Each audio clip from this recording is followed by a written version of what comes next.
नमस्ते दोस्तों, कैसे हैं आप सब। स्वागत है आपका घर बैठे बैठे खेल खेल में हिंदी सीखने, हिंदी साहित्य सीखने के इस कार्यक्रम में। दोस्तों, आज का हमारा शीर्षक है भक्ति काव्य धारा और उससे जुड़ी हुई संत धारा, यानी भक्ति काल की संत धारा। आलोचकों ने लिखा कि भक्ति काल की संत धारा भक्ति काल के लिए प्रवेश द्वार है, अर्थात भक्ति काल की पहली धारा संत धारा है। इस संत धारा के कई नाम दिए गए, जैसे ज्ञानाश्रयी धारा, ज्ञान मार्गी धारा या संत धारा। शुक्ल जी, द्विवेदी जी और रामकुमार वर्मा ने ऐसे नाम दिए। संत शब्द का अर्थ शांत से लिया गया या सत से लिया गया। परशुराम चतुर्वेदी और डॉक्टर पीताम्बर दत्त बड़थवाल ने लिखा कि संत वह है जो परम सत्य को यानी ब्रह्म सत्य को जान गया हो तथा जो विषय वासनाओं से, सांसारिक प्रपंचों से मुक्त हो, वैराग्य के मार्ग पर हो, वही संत है। दोस्तों, कबीर से जुड़ी हुई धारा तथा जिसके अन्य संत जिनकी चर्चा या जिनकी संख्या लगभग 12 बताई गई, उन्हें ही संत धारा से जोड़कर देखा गया। यह माना गया कि संतों में कबीरदास जी, नानक, रैदास, पीपा, रज्जब, धन्ना, सुंदरदास, दादू दयाल, इनमें एकमात्र सुंदरदास जी पढ़े लिखे और सवर्ण थे। बाकी सभी संत निरक्षर थे और अवर्ण थे। ऐसे में निरक्षर संतों ने समाज को एक ऐसी दिशा दी, एक ऐसी साधना पद्धति दी जिसने मानवतावाद को स्थापित किया। यह माना गया कि संतों की साधना प्रभावोत्पन्न साधना रही है। अलग अलग प्रभावों से इन संतों की साधना विकसित हुई। कबीर आदि संतों ने शंकराचार्य से अद्वैतवाद का प्रभाव लिया, तो सिद्धोनाथों से हठ योग साधना का प्रभाव लिया। इन संतों ने यदि सूफियों के प्रेमवाद का प्रभाव लिया, तो वैष्णव भक्ति से अहिंसा प्रपत्ति, प्रपत्ति कहते हैं समर्पण को, अहिंसा, प्रपत्ति और सुमिरन, सुमिरन यानी नाम जप जैसे तत्वों का भी प्रभाव लिया। यदि इन संतों ने इस्लाम से एकेश्वरवाद लिया, एकेश्वरवाद का अर्थ इनका थोड़ा अलग था, उस पर आएंगे हम लोग, तो इन्हीं संतों ने सांख्य दर्शन से निर्गुण जैसे तत्व का भी प्रभाव लिया। दोस्तों, कबीर जैसे संतों की ज्ञानाश्रयी धारा, इस धारा को ज्ञान मार्गी या ज्ञानाश्रयी इसलिए कहा गया क्योंकि इन्होंने ज्ञान को महत्व दिया। इनका मानना था कि ज्ञान ही परम सत्य को पहचान सकता है, जीव और ब्रह्म के संबंधों को जोड़ सकता है, जीव को सांसारिक प्रपंचों से निकालकर उसे ब्रह्म से तादात्म्यकृत कर सकता है। इसलिए कबीर कहते भी हैं, जल में कुंभ, कुंभ में जल है, बाहर भीतर पानी, फूटा कुंभ जल जल ही समाना, यह तथ्य कहियो ज्ञानी। शंकराचार्य ने अपने अद्वैतवाद को भी, जिसकी स्थापना की थी, एक नाम दिया गया था वेदांत का ज्ञानवाद या अद्वैत वेदांतवाद, क्योंकि शंकराचार्य ने भी यह माना था कि माया के कारण ही जीव ब्रह्म से अलग दिखाई पड़ता है। उस माया को खत्म करने के लिए ज्ञान ही आवश्यक है। ज्ञान के आते ही माया, अज्ञान जैसे तत्व खत्म हो सकते हैं। तो दोस्तों, कबीर जैसे संतों को ज्ञान मार्गी इसी अर्थ में कहा गया। यदि बात करें इन संतों की प्रवृत्तियों या विशेषताओं की, तो कबीर जैसे संतों ने अपने साहित्य में, अपनी रचना में, अपनी साधना में सर्वाधिक बल निर्गुण ब्रह्म की साधना को दिया।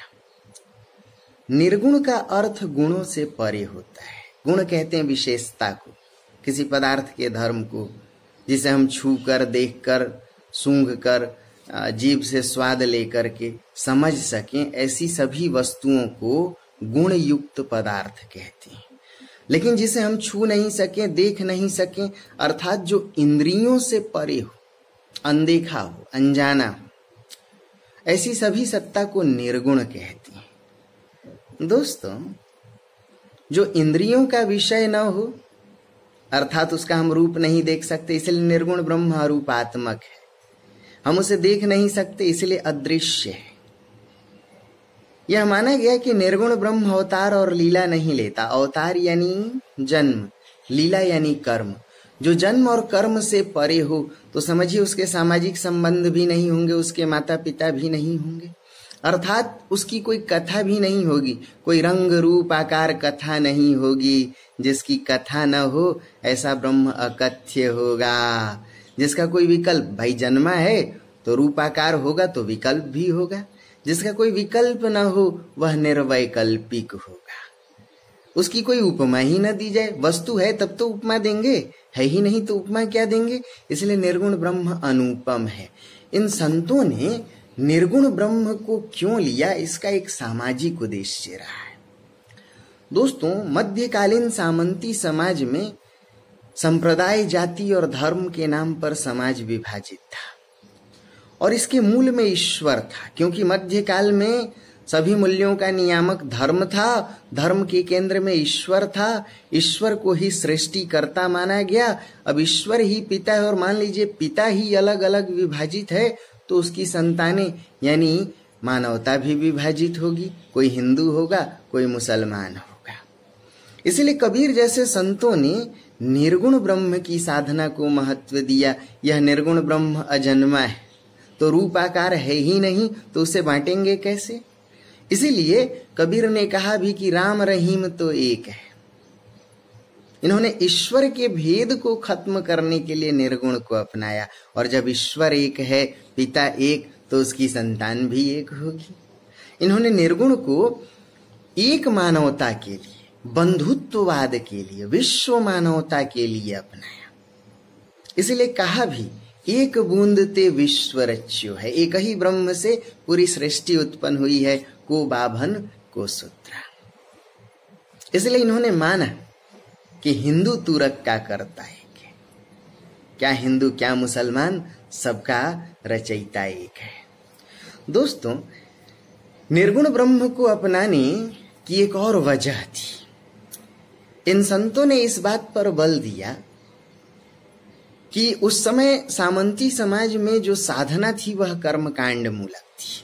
धूप, नैवेद्य, कई प्रकार की वैधि भक्ति, विधि विधान पर आधारित भक्ति साधना थी। इससे समाज स्पष्ट रूप में वर्गों में विभाजित था।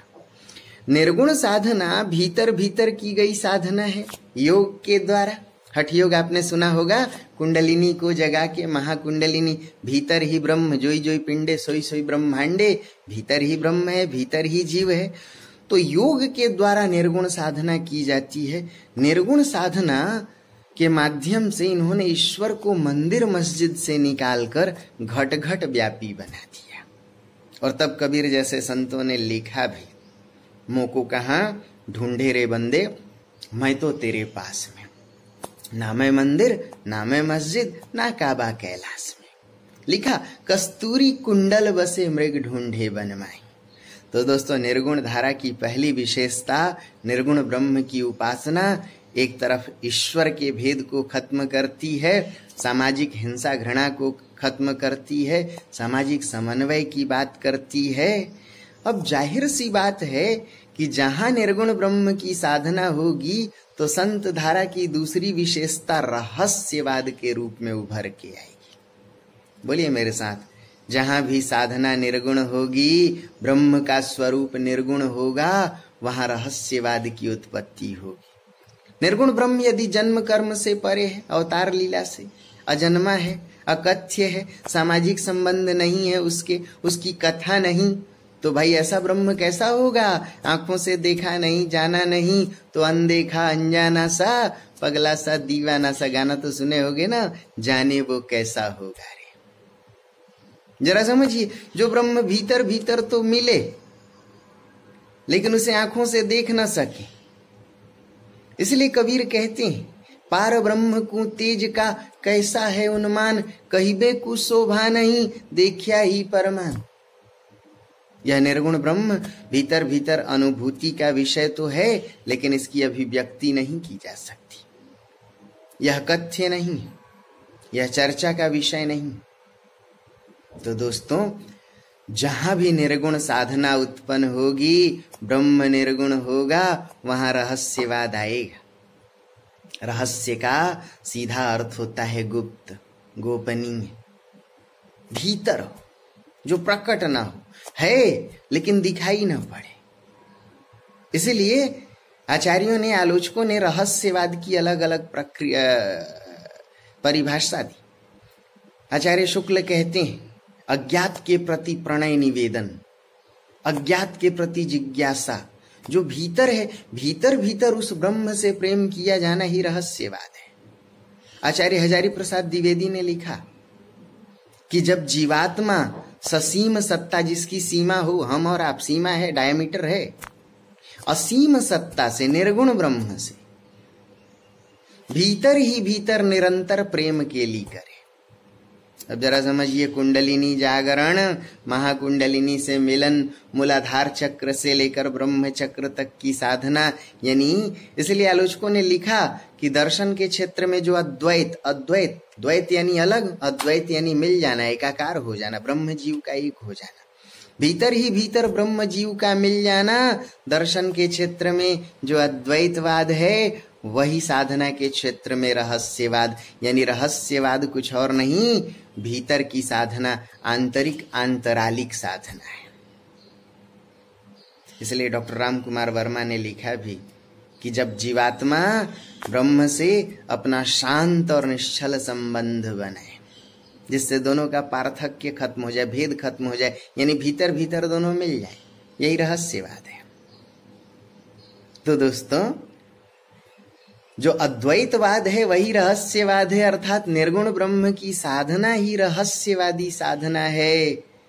हम अपने सगुण ब्रह्म की साधना करते हैं तो धूप बत्ती दिखाते हैं, ईश्वर दिखाई पड़ता है हमारा, लेकिन जो ब्रह्म जन्मा है, जिसका रूप आकार नहीं है, तो उसकी साधना हम बाहर कर भी नहीं सकते। इसीलिए वह भीतर की साधना रहस्यात्मक साधना है। बातें समझ में आ रही हैं? तो दोस्तों, कबीर जैसे संतों के साहित्य में पहली विशेषता निर्गुण ब्रह्म की साधना, दूसरी विशेषता रहस्यात्मकता, तीसरी विशेषता माया का विरोध।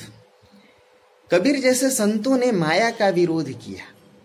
इन्होंने माया माना कि यह माया न केवल ब्रह्म और जीव के बीच दूरी उत्पन्न करती है, सांसारिक प्रपंच, माया, मोह, विषय वासना को ही इन्होंने माया का नाम दिया। यह माया न केवल ब्रह्म और जीव के बीच भेद उत्पन्न करती है। कबीर जैसे संतों ने माया के दो भेद बताए, कामिनी और कंचन। कहा यह माया एक तरफ चंचल व्यभिचारिणी स्त्रियों का भी पर्याय है, दूसरी तरफ कंचन धन संग्रह लालच का भी पर्याय है। जरा सोचिए, यदि समाज में व्यभिचार हो तो समाज का संयम खत्म हो जाएगा, नैतिकता खत्म हो जाएगी। इसलिए माया के कामिनी रूप के विरोध के द्वारा कबीर जैसे संतों ने समाज में संयम और नैतिकता की स्थापना की, और कंचन रूप के विरोध के द्वारा, भाई लालच है, अतिशय संग्रह वृत्ति है, बचत वृत्ति है, लोग मारकाट करेंगे, सामाजिक हिंसा और विद्वेष की स्थिति उत्पन्न होगी। इसलिए कंचन रूप के विरोध के द्वारा आर्थिक सामाजिक विषमता का समाधान ढूंढा। एक के पास खूब अधिक पैसा हो, एक के पास नहीं हो, तो मारकाट की स्थिति उत्पन्न होगी। मार्क्सवाद भी यही कहता है, जब तक मनुज का सुख भाग नहीं सम होगा। इसलिए कबीर जैसे संतों ने माया के कामिनी और कंचन, ताकि समाज में समन्वय स्थापित हो सके, संयम स्थापित हो सके। दोस्तों, इन संतों की धारा की चौथी विशेषता है गुरु को महत्व दिया जाना। जरा सोचिए, जहां साधना निर्गुण होगी, अनदेखा अनजाना रहस्यात्मक ब्रह्म, तो वहां रहस्यवाद उत्पन्न होगा। रहस्यात्मक साधना जटिल है, तो जहां भी जटिलता आएगी उसे खत्म करने के लिए गुरु की आवश्यकता पड़ेगी, क्योंकि यह गुरु ही निर्गुण ब्रह्म और रहस्यात्मक जटिल साधना के मार्ग को बता सकता है। इसलिए कबीर जैसे संतों ने कहा, गुरु गोविंद दो खड़े काके लागू पाए, तो बलिहारी गुरु आपनो जिन गोविंदियो बताए। अब आप समझ सकते हैं कि ब्रह्म यदि निर्गुण है तो रहस्यवाद उत्पन्न होगा, और रहस्यवाद है तो इस जटिल साधना को सहज बनाने के लिए गुरु की आवश्यकता। इसलिए कबीर कहते हैं, कबीर लागा जाइया लोक वेद के साथ, आगे थे सतगुरु मिलया दीपक दिया हाथ। गुरु का काम है मार्गदर्शन देना, ज्ञान देना। ज्ञान के प्रकाश में ही जीव समझ पाता है कि मैं जिस राह से होके जा रहा हूं वो तो सांसारिक प्रपंचों का मार्ग है, जबकि मेरा वास्तविक मार्ग तो ईश्वर की ओर है। दोस्तों, इन संतों की पांचवी सबसे बड़ी विशेषता समन्वयवाद है। अब समझिए, यह माना गया कि कबीर मूलतः भक्त थे, समाज सुधारक नहीं, जबकि आचार्य शुक्ल ने इन्हें समाज सुधारक और उपदेशक ही माना, द्विवेदी जी ने भक्त। कबीर जैसे संतों की भक्ति समाज से निरपेक्ष या कटी हुई नहीं थी, इनका उद्देश्य समाज को जोड़ना था।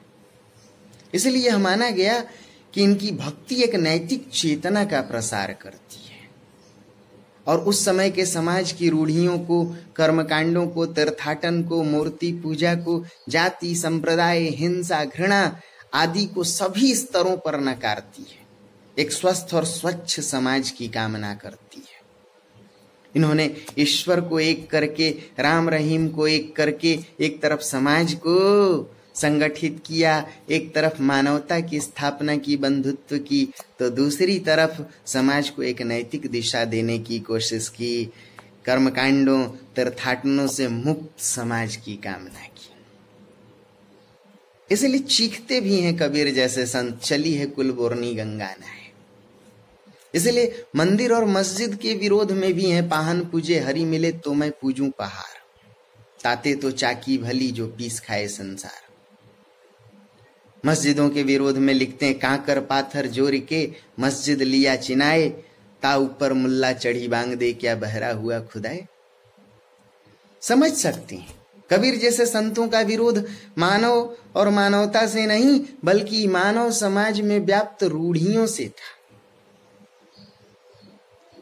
इन संतों की यदि साहित्यिक विशेषताओं और प्रवृत्तियों को आगे देखें तो आप देखेंगे उसमें मुक्तक शैली है।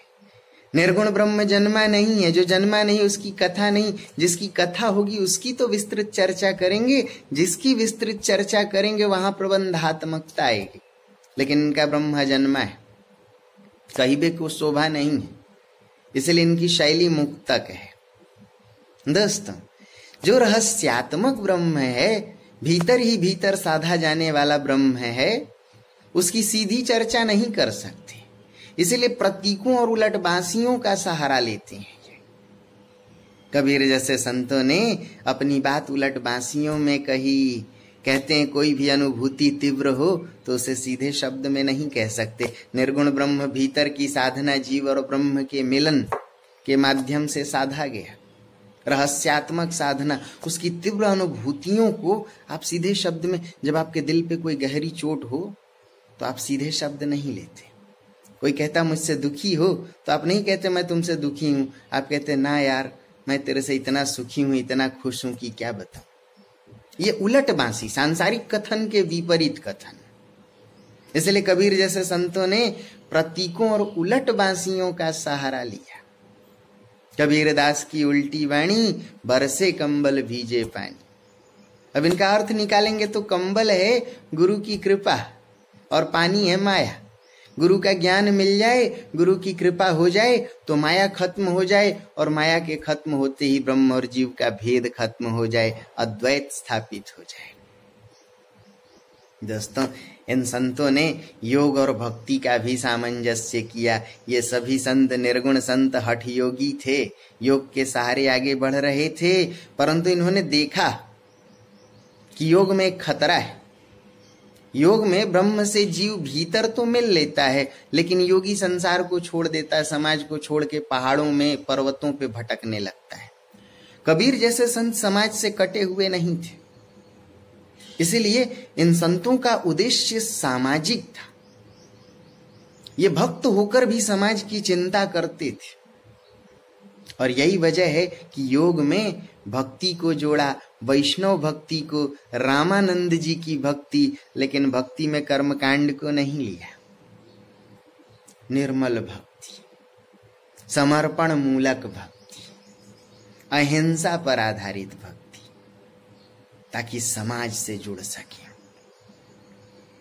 उम्मीद करता हूं कि कुछ बातें आपको समझ में आई होंगी। हिंदी साहित्य को रटने की आवश्यकता नहीं, कुछ बातों को ध्यान से सुनते रहिए, घर बैठे बैठे लॉकडाउन 3 का आनंद लीजिए। यह भी जीवन का एक विशेष अनुभव है। हंसाने के लिए एक बात कहता हूँ कि रामराज में भी ऐसा नहीं था। जब आप घर बैठे आराम से सोएं और खाए पिए मस्त रहें, कोई काम न करना पड़े, लेकिन सरकार की इस व्यवस्था को धन्यवाद दीजिए कि जीवन को अवकाश से जोड़ने का सरकार ने काम किया। ढेर सारी शुभकामनाएं आप सबों को। मस्त रहिए, व्यस्त रहिए, खुश रहिए, स्वस्थ रहिए, सुरक्षित रहिए। God bless you.